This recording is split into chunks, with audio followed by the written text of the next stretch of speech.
Breaking news Telugu రాష్ట్రాల్లో జనసేన కార్యకర్తలు సంబరాలకు సిద్ధమయ్యారు. పిఠాపురం వేదికగా జనసేన 12వ ఆవిర్భావ సభ సాయంత్రం జరగనుంది. ఆంధ్ర, తెలంగాణ నుంచి పెద్ద ఎత్తున జనసేన పార్టీ నాయకులు, కార్యకర్తలు సభకు హాజరు కానున్నారు. సభా వేదికను 100 అడుగుల పొడవు, 40 అడుగుల వెడల్పుతో ఏర్పాటు చేశారు.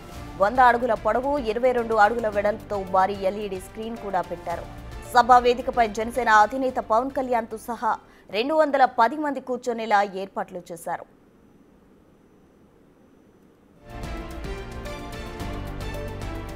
సభ ప్రాంగణంలో 14 ఎకరాల్లో కూర్చొనేలా ఏర్పాట్లున్నాయి. మహిళల కోసం ప్రత్యేకంగా 3 గ్యాలరీలు రిజర్వ్ చేశారు. సభ కనిపించేలా నేషనల్ హైవే వరకు 20 ఎల్ఈడి స్క్రీన్లు కూడా కనెక్ట్ చేశారు. పార్టీ శ్రేణులు 10 లక్షల మంది వరకు వచ్చే అవకాశం ఉందని అంచనాలతో పోలీసులు భారీ బందోబస్తు చేస్తున్నారు.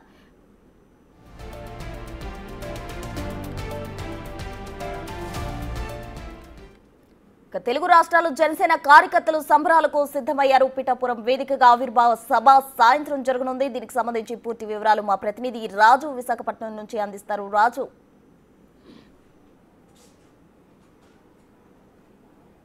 ఇప్పుడు మొత్తం అంతా కూడా దారులన్నీ పిఠాపురం వైపే వస్తున్నటువంటి పరిస్థితి కనిపిస్తుంది. ఒక ఆంధ్రప్రదేశే కాదు, ఆంధ్ర, తెలంగాణ, కర్ణాటకలో ఉన్నటువంటి మొత్తం జనసేన పార్టీకి సంబంధించినటువంటి పార్టీ నాయకులు, కార్యకర్తలు మొత్తం అంతా కూడా ఇప్పుడు పిఠాపురంలో ఉన్నటువంటి చిత్రాడకి పయనమవుతున్నటువంటి పరిస్థితి ఉంది.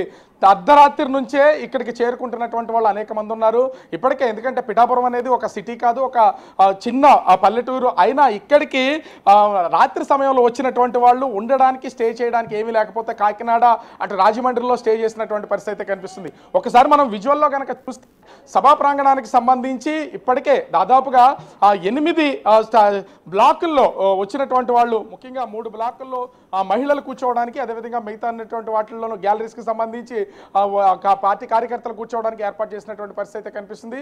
ఈ సభ ఇంచుమించుగా రాత్రి 10 గంటల వరకు ఉండే అవకాశం ఉన్నటువంటి నేపథ్యంలో మొత్తము లైట్స్తో సిద్ధం పరిస్థితి కనిపిస్తుంది. ముఖ్యంగా చూస్తే ఈ ఒక్క సభా ప్రాంగణంలోనే దాదాపుగా 20 ఎల్ఈడి స్క్రీన్స్ ఏర్పాటు చేశారంటే వస్తున్నటువంటి వాళ్ళు ఎవరో కూడా ఒక స్టేజ్ మీద ఉన్నటువంటి పవన్ కళ్యాణ్ దగ్గర ఉన్నటువంటి వాళ్ళకి మాత్రమే కాదు, ఈ సభా ప్రాంగణానికి వచ్చినటువంటి మొత్తం అందరూ కూడా పవన్ కళ్యాణ్ నేరుగా చూడాలనే ఉద్దేశంతో 20 ఎల్ఈడి స్క్రీన్స్ అయితే సభా ప్రాంగణంలో ఏర్పాటు చేసినటువంటి పరిస్థితి కనిపిస్తుంది.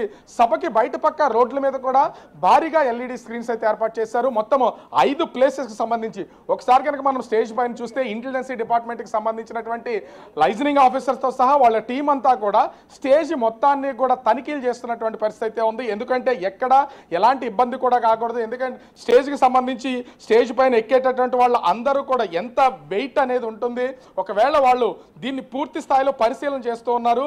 ఎంతమంది ఎక్కితే ఆ స్టేజ్ ఆగుతుంది, ఒకవేళ ఏమైనా ఇబ్బందులు ఏమైనా ఉన్నాయా అనేది ఆ పోలీస్ స్టైల్లో వాళ్ళకి సంబంధించినటువంటి విధంగా చెక్ చేస్తున్నటువంటి పరిస్థితిని అయితే మనమైతే చూడొచ్చు.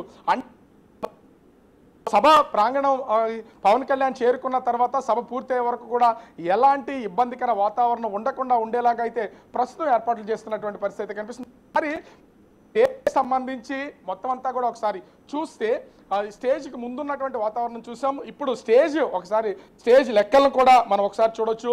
నేనున్నటువంటిది ప్రధానమైనటువంటి స్టేజ్ కనిపిస్తుంది కదా, ఈ స్టేజ్కి సంబంధించి మొత్తం 100 అడుగుల పొడవున కూడా ఈ స్టేజ్ని అయితే ఏర్పాటు చేసినటువంటి పరిస్థితి కనిపిస్తుంది. అంటే 100 అడుగుల్లో పవన్ కళ్యాణ్ నిలబడినా, నడుస్తూ మాట్లాడుతున్నా కూడా అంత ఈజీగా ఉండేలాగా చూపిస్తున్నటువంటి పరిస్థితి కనిపిస్తుంది. ముఖ్యంగా చూస్తే దీనికి వేస్తున్నటువంటి చైర్స్ కూడా ఒకసారి చూడొచ్చు. మొత్తం 25 చైర్లను అయితే ఏర్పాటు చేసినటువంటి పరిస్థితి ఉంది. ఎమ్మెల్యేలు, ఎమ్మెల్సీలతో పాటుగా 2 ఎంపీలు, పవన్ కళ్యాణ్ 2 ఎమ్మెల్సీలతో ఈ కూర్చోవడానికి, అదేవిధంగా 210 మంది కూర్చోవడానికి అవకాశం ఉండేలాగా మొత్తం అంతా కూడా ఏర్పాటు చేసినటువంటి పరిస్థితి ఉంది.